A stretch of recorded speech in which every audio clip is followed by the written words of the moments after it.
Lütfen biraz rahatlamaya çalışın Selim Bey. Siz yokken ben evi kaybetmemek için elimden gelen her şeyi yaptım. Serayı eskisinden daha verimli bir hale getirdim. Göreceksiniz, Sera'nın verimliliği 2 kat daha artacak. Mahsul almamız için zaman gerek ama. Evet ve bu zamanı da çok iyi kullanmamız gerekecek. Yani siz içerideyken ben zaten ön hazırlıklarını yaptım bütün ihaleleri. Eğer bu şekilde planlı programlı çalışmaya devam edersek ipotek bedelini ödeyebiliriz. Ve evi artık elimizden gitmesi söz konusu olmaz. Bilmiyorum. Taksit miktarı çok yüksek. Eğer ödeyemezsek sonucun ne olacağını düşünmek bile istemiyorum. Bu konuda hiç endişe etmeyin Selim Bey. Biliyorsunuz bankada hatır sayılır bir çevrem var. Yani borcu birkaç hafta geciktirsek bile ben onlarla konuşabilirim. Bizi biraz tolere edebilirler. İnşallah. Çünkü bu evi kaybedersem kendimi asla affetmem. Bunun olmaması için elimden gelen her şeyi yapacağım. Sen de olmasan ne yapardık Ümit? Ben sadece işleri kolaylaştırmaya çalışıyorum. O kadar. Sağ ol Ümit. Sağ ol. Ben artık gideyim. Konuştuğumuz işlemleri yapayım. Tamam, görüşürüz o halde. Görüşürüz.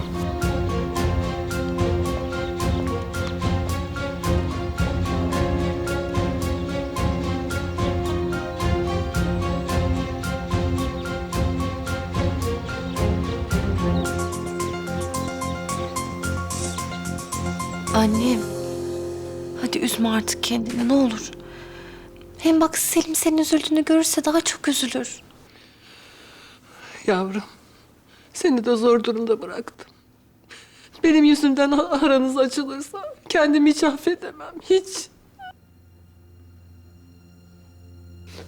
Oğlum, Selim'im, biliyorum bana çok kızgınsın ama ne olur dinle beni yavrum. Anne, tamam. Bana bir şey açıklamana gerek yok.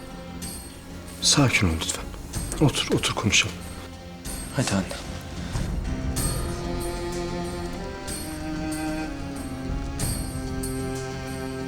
Mecbur kalmasaydın böyle bir işe kalkışmazdın anne.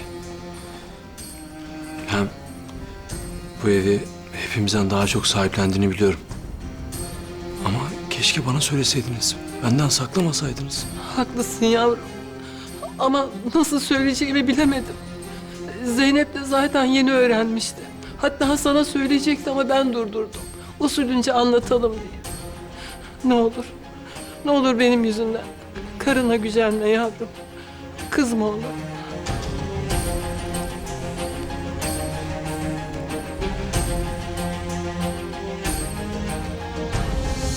Anneanne istesen de kızamam.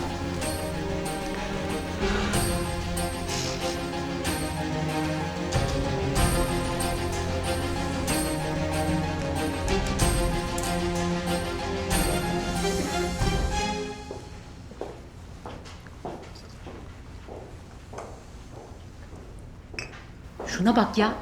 Ben böyle bir rahatlık görmedim. Babasının çiftliği sanki. Cevahir Bey gelsin bak gör ben nasıl anlatıyorum her şeyi. Bir de demez mi elimde koz var diye. Aman be.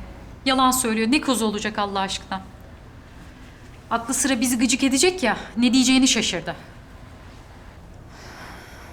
Bütün atölyeyi ayağa kaldırdı ya. Yüzsüz. Ya hakikaten bu neyine güveniyor bu kadar?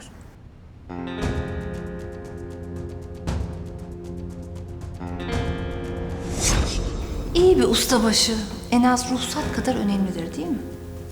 Bak bak bak. Sen beni tehdit mi ediyorsun lan? Ateş olsan cürmün kadar yer yakarsın. Hem şikayet etsen ne olacak? Bir sürü adam işsiz kalacak. Günah be. Tüh sana. Günah mı? Hem ruhsatsız atölye işlet, hem de içerideki herkes sigortasız çalışsın. Sonra günaha ben gireyim, öyle mi? Hiç güleceğim yoktu vallahi. Ruhsatsız mı?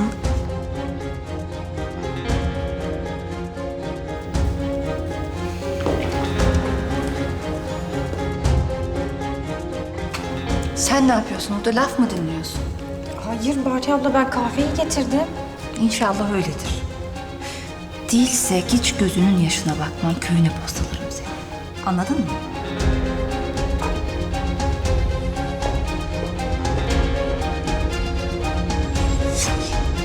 Suna, Efendim abla? ne oldu daldın gittin öyle? Hiç.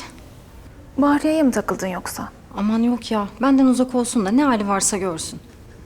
Yalnız Melek, ben sana söyleyeyim, bu böyle devam ederse bütün atölyede isyan çıkacak. Farkındayım.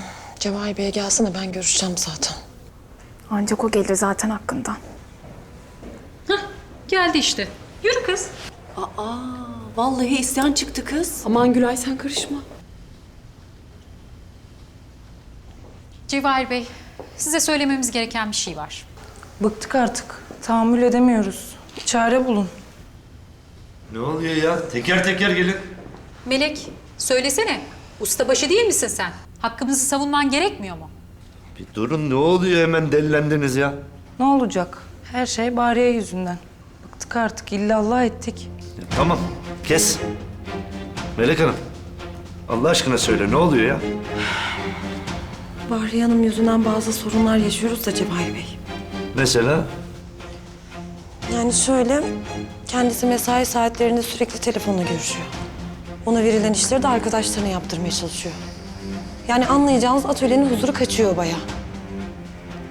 Ben kendisiyle bayağı konuşmaya çalıştım ama haliyle beni dinlemedi. Ben de diyorum ki acaba bir de siz mi uyarsanız? Uyarı değil. Kovun gitsin şunu. Yetti artık ya. Ben de artık bununla aynı yerde çalışmam. Aynen öyle. Ya o ya biz.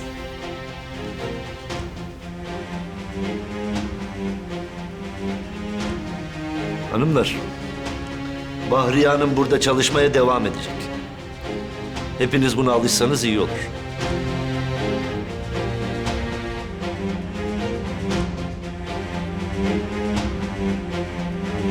Nasıl ya? Olacak iş değil. Ben böyle iş görmedim.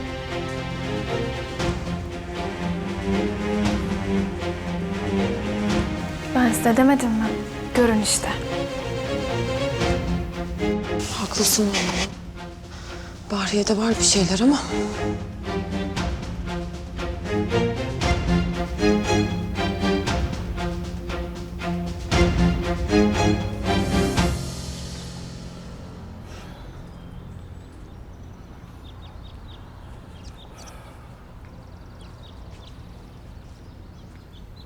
Tülay'ım, fazla gecikmeyelim ama ya.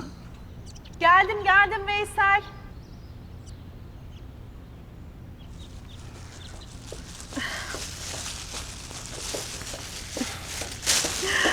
Ay, şunları poşete koydum da.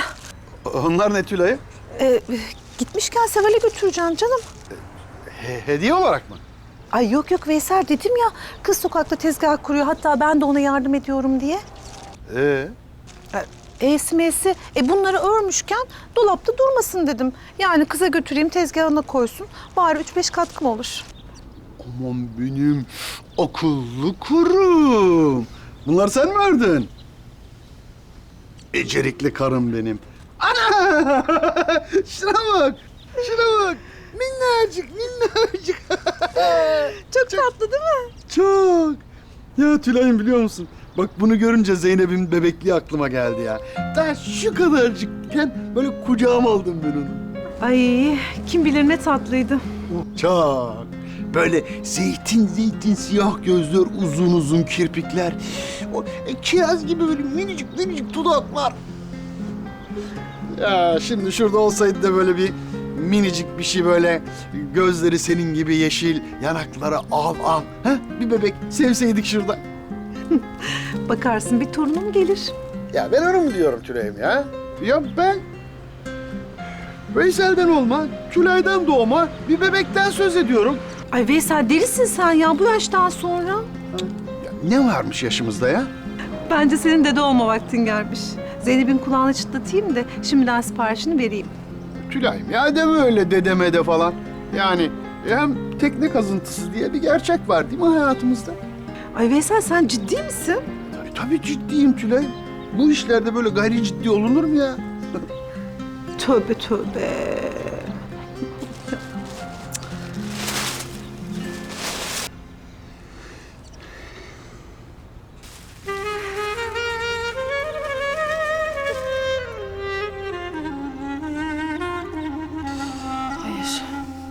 Hayır yani mutlaka başka bir yolu olmalı. Acaba şu avukat bir şeyler öğrenmiş olabilir mi? Yani bu kadar para pul uçup gitmedi ya.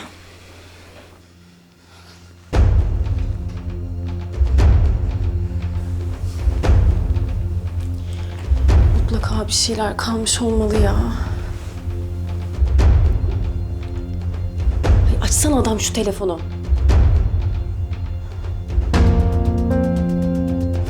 Allah kahretsin açmıyor.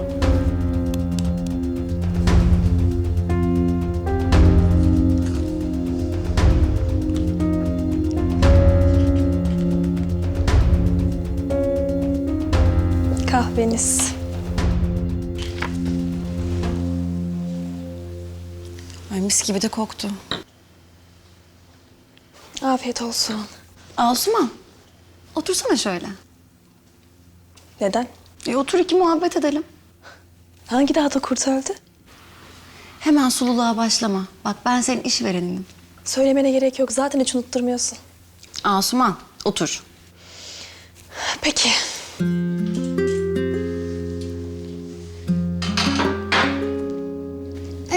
Anlat bakalım. Ne anlatayım? Mesela yaşanmış bir hayat hikayesi. Mesela Gonca. Ay bana ne Gonca'dan ya? Ya bir sakin ol. Muhabbet ediyoruz şurada. Hem sen benden önce onun yaverliğini yapmıyor muydun? Ne haberlik yapacağım be? O bana sığındı. 5 kuruş parası olmadığı için. O kadar kötü yani durum. Yani. Fakir bile yanında iyi kalır ya. Paranın peysi yok kadınlar. Resmen sefilleri oynuyor. Hem zaten sen daha iyi bilirsin. Sonuçta koskocaman çiftliği kadının elinden aldın. Ona elinden almak demeyelim de hak yerini buldu diyelim. Hem zaten o fakirliğe alışkındır. Yadırgamaz yani. Vallahi ben orasını bilemeyeceğim ama bu duruma kolay kolay kimse alışamaz. Sen bir arasana Gonca'yı. Hayatta olmaz. Ya ara diyorum. Ya hayır. Anlamıyor musun? Biz onunla kötü ayrıldık. Asuman, ikiletme lafımı. Ara. Tamam. Tamam.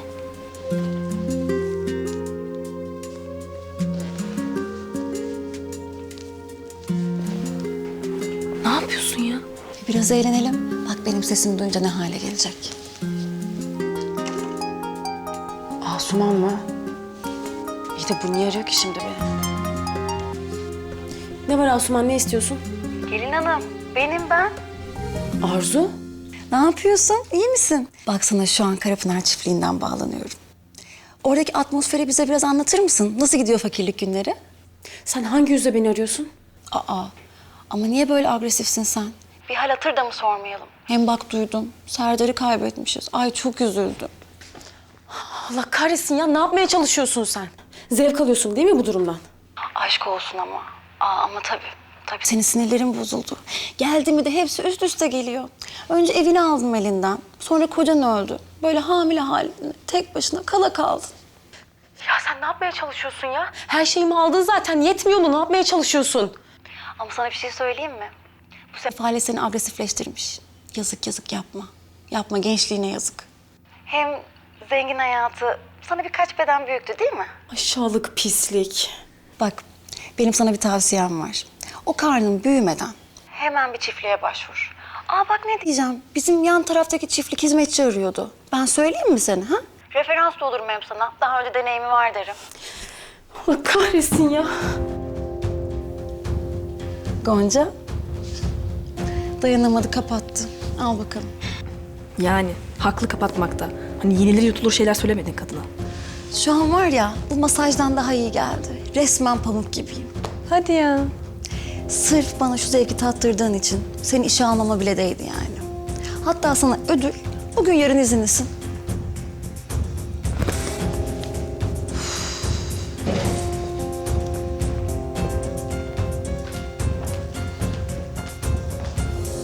Ne haber canım?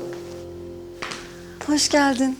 Şu an o kadar keyifliyim ki sen de çiftliktekileri anlattığın zaman keyiften dört köşe olacağım. Otur hadi. Tamam. Ama dur. Önce sana bir kahve söyleyeyim. Asuman.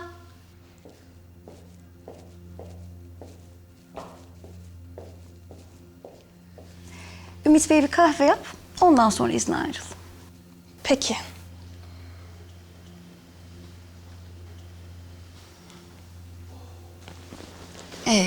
Anlat bakalım. Vallahi nereden başlasam bilemiyorum. Selim ipoteği öğrenince... Ya İlknur, Nihal bir oturup konuşsaydık önce ya. Neyi konuşacağız Melek? Duymadın mı Cevahir Bey'i? O kadını gördükçe cinlerim tepeme çıkıyor. Ya iyi de yapmayın ama. Öyle ha deyince iş mi bırakılırmış? Yok Melek. Gerekirse kapı kapı dolaşırım ama artık burada çalışmam.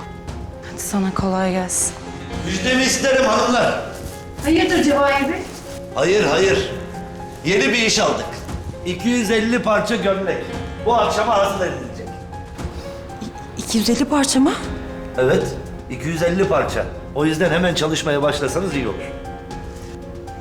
Hadi size kolay gelsin. Hop hop hop hop. Nereye? Biz işi bıraktık Cevahir Bey. Nasıl bıraktınız? Size söylemiştik, variye varsa biz yokuz.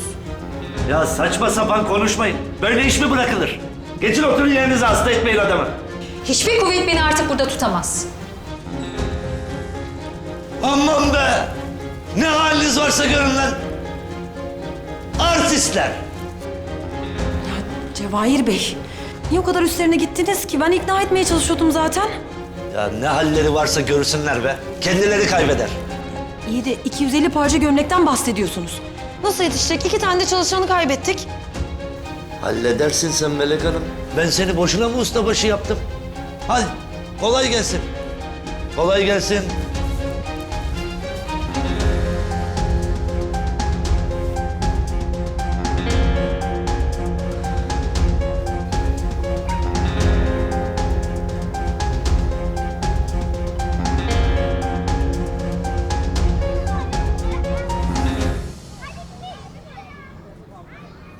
Bir de öğretmen bugün meslekleri işledi derste. Çok değişik bir ödev verdi. Öyle mi? Ne verdi peki? Tanıdığımız bir esnafla röportaj yapacağız. Ona işiyle ilgili sorular soracağız. Ne güzel işte. Hazır atölyeye gidiyorken oradaki ablalarına yaparsın röportajını. O da olabilirdi ama ben kiminle yapacağımı buldum. Yusuf amcamla. Kitapçılıkla ilgili sorular soracağım. Kulağa hoş geliyor. Sevdalı, sen ileride ne olacaksın? Avukat olacağım ben canım. Ama tabii daha çok çalışmam gerekiyor. Uzun yıllar var önümde. O zaman senin de çok kitap okuman gerekiyor değil mi? Aynı Yusuf amca gibi.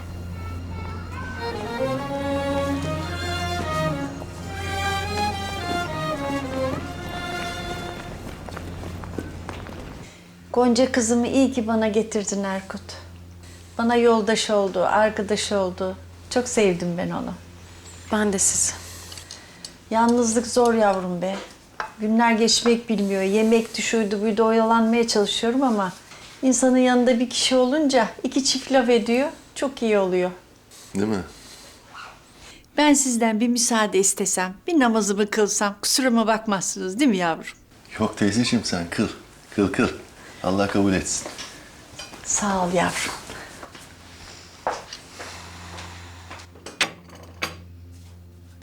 Ne yaptın? Düşündün mü teklifimi? Düşündüm de ben kararsızım. Ya Gonca, kararsız olacak bir şey yok. Tamam kuryelik falan deyince insan bir tedirgin oluyor ama aslında çok basit bir iş. Vallahi bak, bir günde büyük para kaldıracaksın. Büyük para. Bilmiyorum Erkut. Ya Gonca, at üstünden şu korkuyu. Hem bana bak, sen akıllı kızsın. Hemen kaparsın inceliklerini. Bir ayda kurdu olursun sen bu işi. Ya işler ters giderse o zaman ne olacak peki?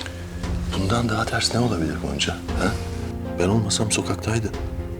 Bak bu durumdan çıkmak istiyorsan biraz risk alacaksın. Başka çaresi yok. Yani evet de... Anlaşıldı. Sen yine eski günlere geri dönmek istiyorsun yani ha? Hizmetçilik yapacağım, milletin ağız kokusunu çekeceğim diyorsun. İyi, sen bilirsin.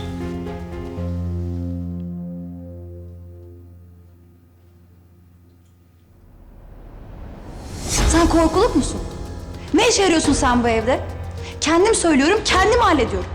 O zaman senin bu evde olmanın ne mantığı var Gonca? Senin kafan nerede ha? Ya da şöyle sormalıyım. Senin kafan var mı Gonca? Beyinsiz. Gonca Hanım buyurun kahveniz. Sağ ol. Afiyet olsun. Siz de alır mıydınız? Canım sen hadi işine bak. Almayacağım. Belki daha sonra. Asıl sen benim istediğim meyveli kuplardan yaptın mı? Ne oluyor? Tatlı krizine girdim de. Hazırladın mı? Henüz değil. Yapmayı bilmiyorum da. Ama isterseniz internetten bakabilirim. Ne gerek var canım? Hanımına sorsana. O çok iyi bilir böyle şeyleri. Ne olsa hizmetçilik eski mesleği. Öyle değil mi?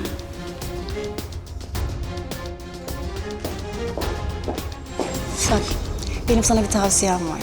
O karnın büyümeden hemen bir çiftliğe başvur. Aa bak ne diyeceğim. Bizim yan taraftaki çiftlik hizmetçi arıyordu. Ben söyleyeyim mi seni ha? Referans da olurum hem sana. Daha önce deneyimi var derim.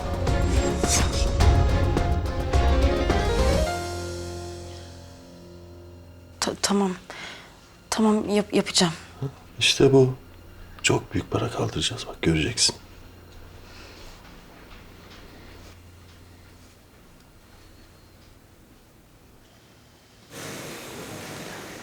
Melekciğim bir bakabilir misin?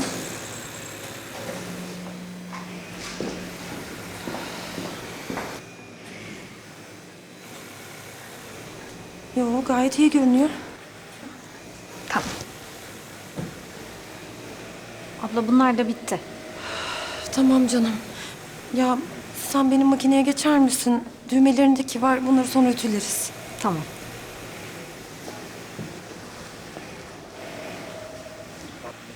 Şuko. Baksana şuna. 2 ayağı bir pabuca girdi. Nasıl bitecek bu kadar iş ya? Aman bana ne? Ustabaşı olan düşünsün. Anne biz geldik. Kolay gelsin. Kızım. Nasıl geçti bakalım günün? Çok güzel geçti. Karnın aç mı? Azıcık. Tamam. Şimdi büfeden bir tost söyleriz sana. Güzelce yersin. Şimdi geç bakalım Suna ablanın yanına otur. Canım. Elif tostunu yesin de sonra eve geçersiniz. Sen? Yok canım ya. Ben gelemeyeceğim. Fazla sipariş aldık. 2 tane de çalışanımız işten çıktı bugün. Anlayacağın çok sıkışığız. Hadi ya. Abla benim yardım edebileceğim bir şey varsa yapabilirim. Yok canım olur mu öyle şey? Abla niye olmasın? Elime mi yapışacak sanki? Bak sen söyle ben nereden başlayayım? Ya o kadar çok sıkışığız ki Suna bile benim makineye geçti. Yani eğer yapabilirsen belki ütüye geçebilirsin ha? Tabii ablacığım.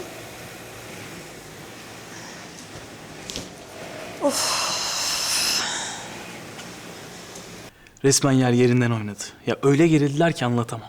Selim'i hiç daha önce bu kadar asabi görmemiştim. Aliye Hanım'ın üstüne o kadar gitti ki kadın neredeyse fenalaştı. Ya ne dedi? Bir daha yapsana. Nasıl böyle bir şey yaparsın sen anne? Ne yaptığının farkında mısın sen anne? Çok iyi ya. Böyle giderse aile falan kalmayacak ortada. Aynen öyle. İşte benim görmek istediğim manzara. Az kaldı hayatım. Çok az kaldı.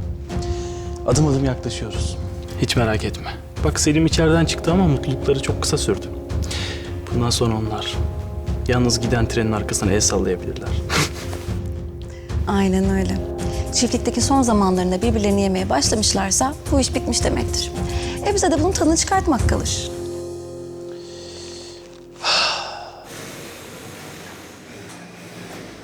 Acaba Yusuf amcanın yanına gitsem annem çok kızar mı? Ama röportajımı yapabilmem için gitmem lazım.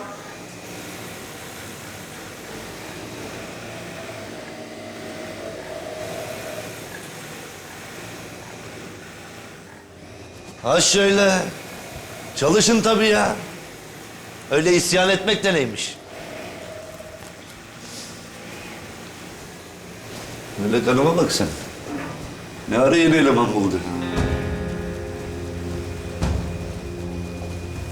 Kolay gelsin. Teşekkür ederim. Sen yeni başladın galiba. Feride benim bir ahbabım. Sağ olsun bana da yardıma geldi. Ne güzel. İnsanın böyle ahbabı olursa sırtı yere gelmez vallahi. Devam. Bir sıkıntı olursa haber edersiniz. Ben içerideyim. Kolay gelsin. Böyle ne yediği belirsiz adamları getiriyor başımıza. Nasıl olsa bir hata yapar görürüm ben.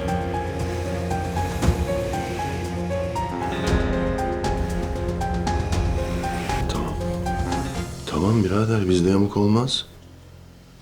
Geliyorum, okey.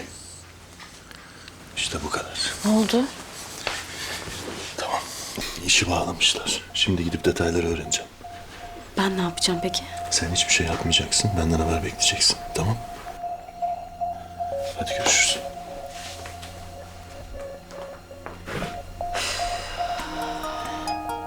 Nihayet.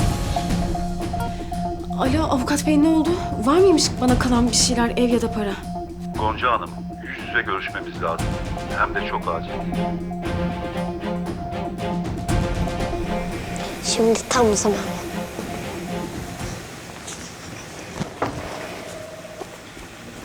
Elif.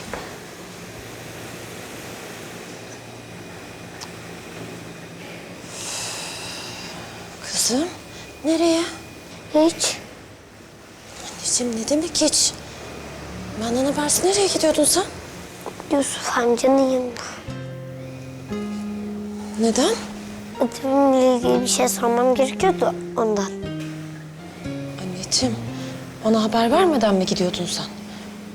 Hem bak belki işi vardır, rahatsız etme şimdi, tamam mı? Anne lütfen, benim onunla röportaj yapmam lazım. Hem işi varsa da hemen dönerim, merak etme sen. İyi peki madem. Ama dikkatli git gel olur mu? Tamam anneciğim. Hadi.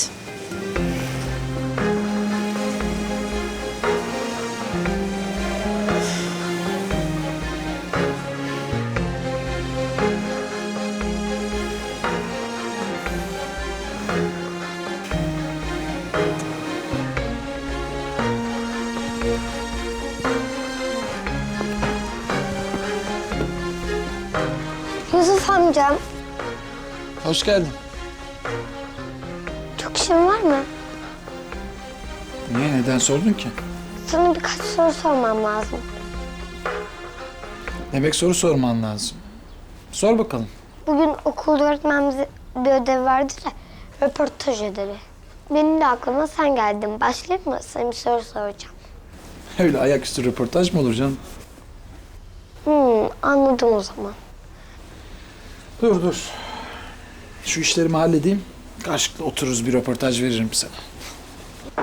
O zaman ben sana yardım edeyim de hemen bitsin. Et bakalım. Ne yapayım? Mesela...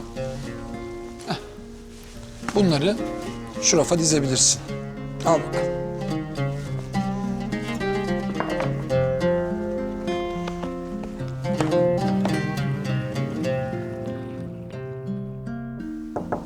Buyurun.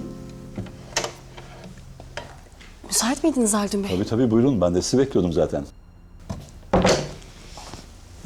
Buyurun oturun lütfen.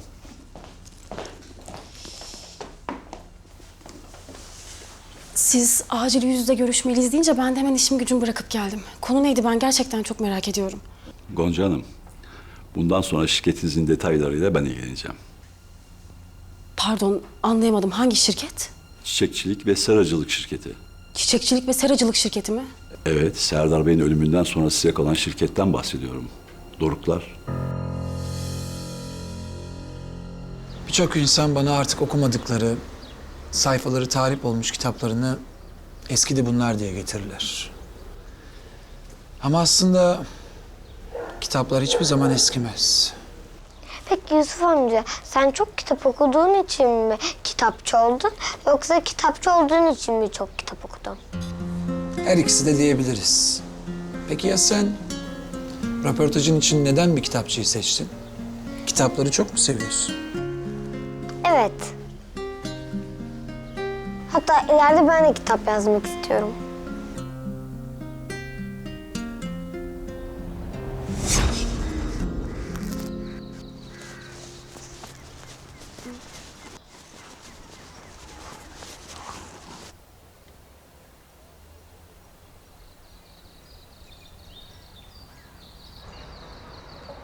Baba biliyor musun ben de ileride kitap yazacağım.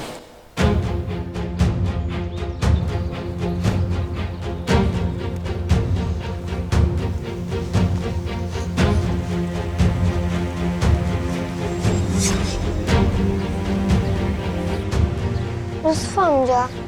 Yusuf amca. Pardon, dalmışım öyle. Çok teşekkür ederim Yusuf amca röportaj için. Oldu mu sence? Evet, hem de çok güzel oldu. Bir sürü soru sordum. Bence öğretmenim de çok beğenecek. Elif. Anne, ödevim bitti. Çok güzel oldu. Öyle mi? Hadi gidelim o zaman anneciğim. Anne sana okuyama. Anneciğim evde okusam hem bak Yusuf amcanın işi vardır şimdi rahatsız etmeyin. Hadi. Hoşça kal Yusuf amca. Hoşça kal.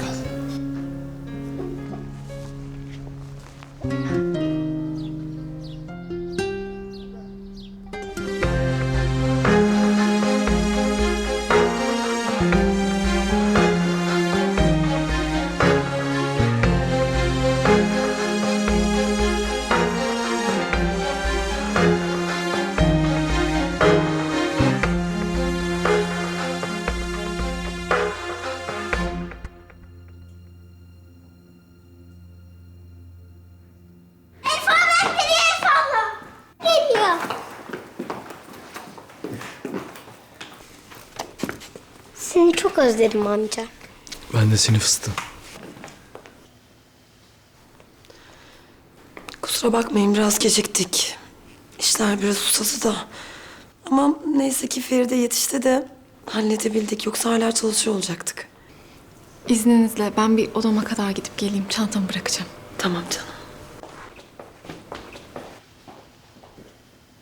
Annemler çalışırken ben de bugün röportaj yaptım biliyor musun Selim amca? Ne güzel.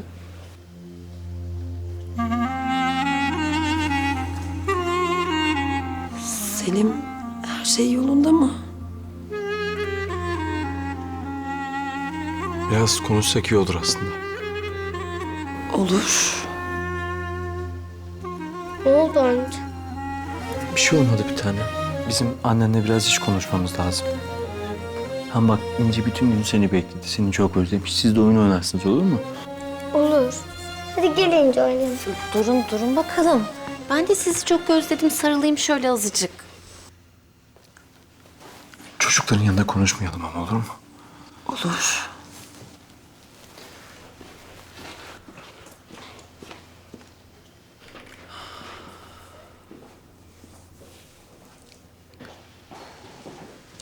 Olanları duyduğumdan beri kafam allak bullak kaldı.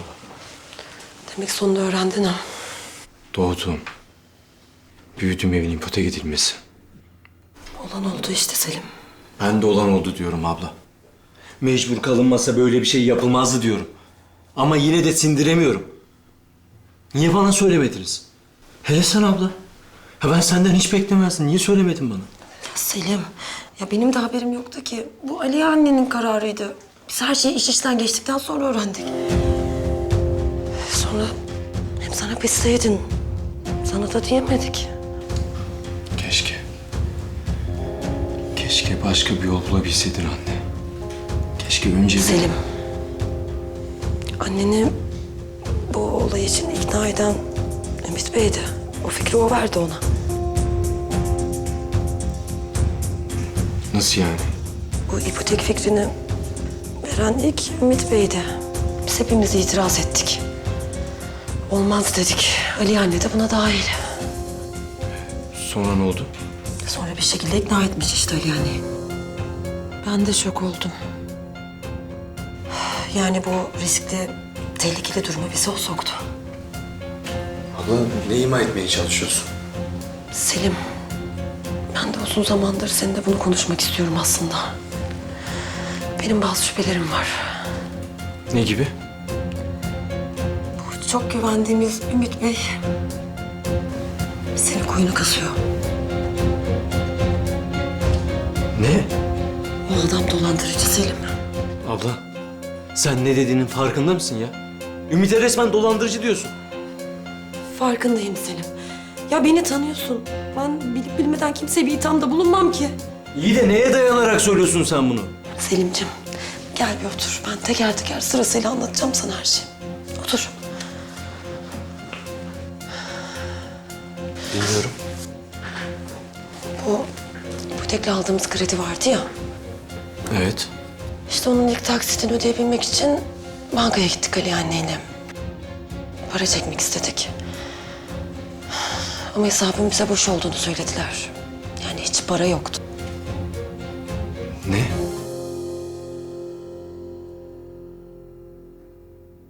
Ay Feride'nin geldiği de çok iyi oldu. Yani bu kargaşa da iyi oyaladı çocukları. Evet kızım evet. Allah razı olsun. Aklım bir yandan da Melek'le Selim'de kaldı. Benim de öyle. Hala ne konuşuyorlar acaba? İnşallah Selim benim yüzümden Melek'i kırmaz. Ay yok anne sen Selim'i bilmiyor musun? Yani kendi ne kadar kırılırsa kırılsın öyle kolay kolay kimseyi kırmaz.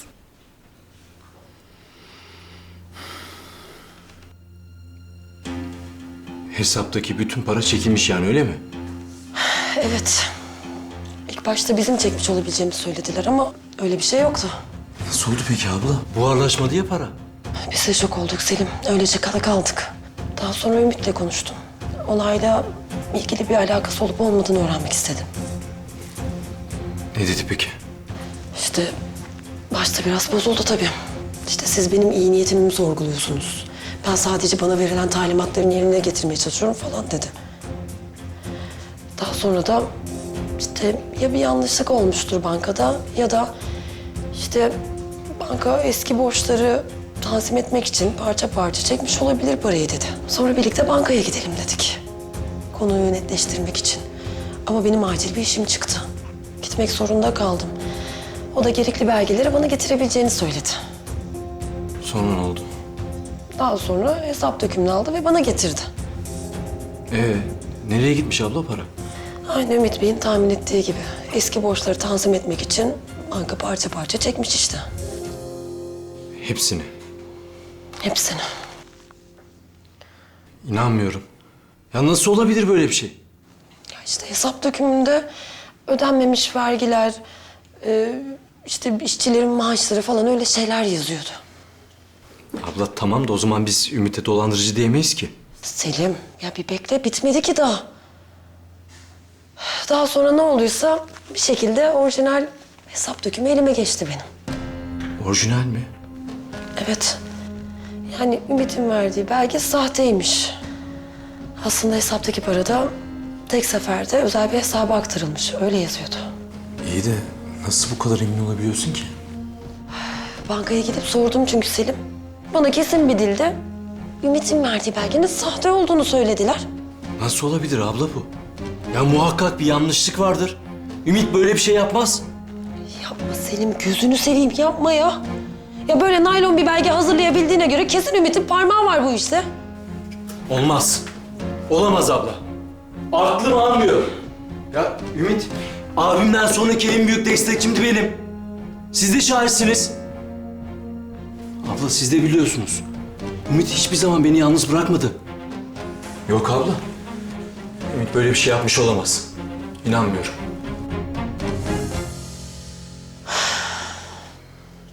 Hele Aliye Hanım için kapıya özel bir ambulans lazım.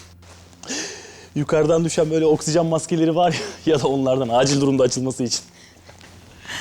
Bitireceğim onları, bitireceğim. Böyle kukla gibiler elimde. Ne istesem onu yapıyorlar. Acaba kuklalarını mı yaptırsam?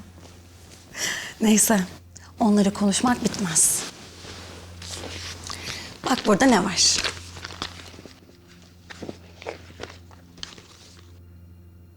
O ne? Bu senin için. Arzu. Bir şey söylemene gerek yok. Sen bunu çoktan hak ettin. Delisin sen.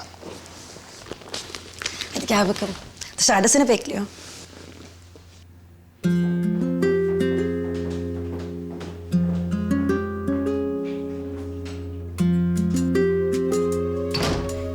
Oha ya. Adama resmen araba almış. Hayır ben anlamıyorum bu değirmenin suyu nereden acaba?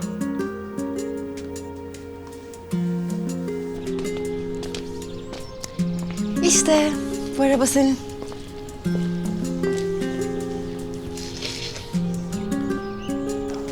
Arzu ne yaptın ya? Sen yaptıklarında benim ayağımı yerden kestin. Ben de senin ayağını yerden keseyim dedim. Gerçekten hiç gerek yoktu. Ama itiraf edeyim, beni düşünmen hoşuma gitti. Aslında bana değil Aliye Hanım'a teşekkür etsen daha iyi olur. Ya sonuçta bir yerde bu arabayı sana o aldı. Onlardan kopardığımız parayla hallettim. Alacaklar tabii. O kadar ihalelerine gidiyorum, anlaşmalarını yapıyorum değil mi? Madem bu canavarı aldık, hakkını verelim. Tamam hadi. Ne tarafa süreyim? Boğaza. Hay hay, buyurun.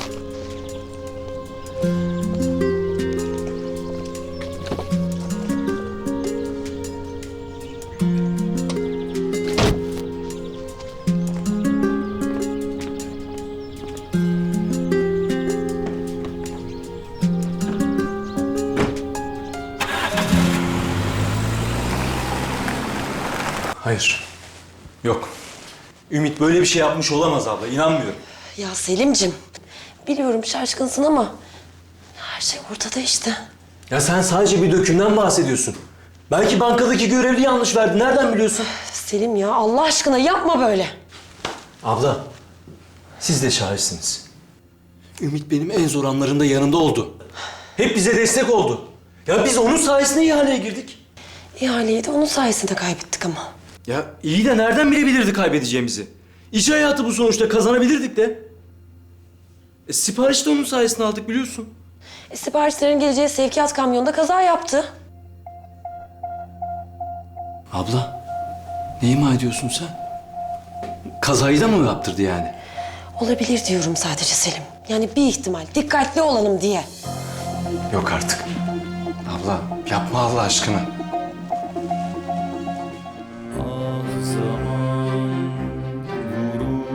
Geçer yüzüme, acısı kalır gözlerimde.